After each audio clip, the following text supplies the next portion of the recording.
בחלוף 35 שנה אסף כל אחד מבוגרי פלוגת כפיר המהוללת את הכרס, את הקרחת ואת הצרות עם האישה, והגיע למפגש נוסטלגי לזכרו של יוכי גבע.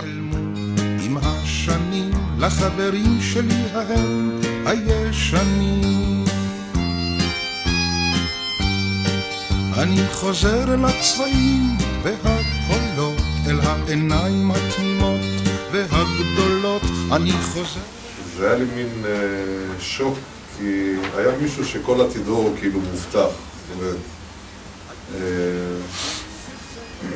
משפחה שהיה לה הכל, ועתידו, כאילו ידעו בדיוק מה הוא הולך לעשות, וטבעו לו תוכניות, ופתאום הוא נהרג. אני חושב שמה ההנצחה התמידית שיש כל שנה של השני מפגשים האלה, זה בהחלט מצביע על שיוכי היה מישהו מאוד מיוחד, כי אני לא מכיר לזה אח ורע שיש מין מפגשים דו-שנתיים כאלה לאורך כל כך הרבה שנים, של 35 שנה. וכנראה שכן, יוכי היה משהו מיוחד.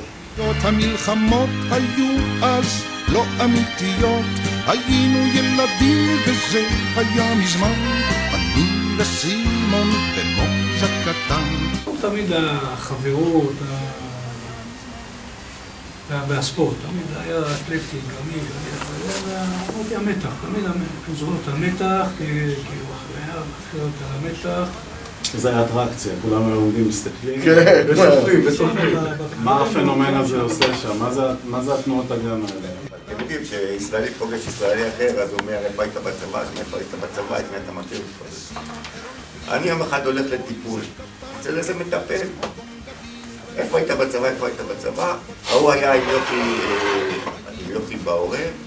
אני אומר, יוכי הייתי בפינה, ושנינו התחלנו לבכות, וגם עכשיו יש לי דמעות.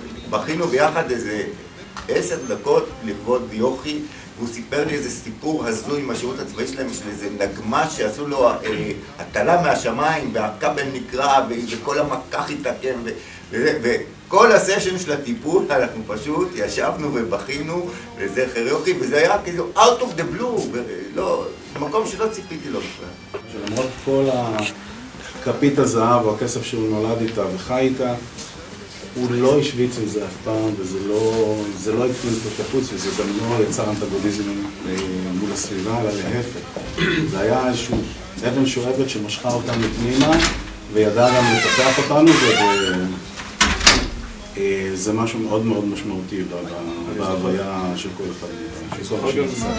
אני וסימון ומויזה קטן היינו ילדים וזה היה מזמן, אני וסימון ומויזה קטן היינו ילדים וזה היה מזמן, אני וסימון ומויזה קטן היינו ילדים וזה היה מזמן, אני וסימון ומויזה קטן היינו ילדים וזה היה מזמן, אני וסימון ומויזה קטן היינו ילדים וזה היה מזמן.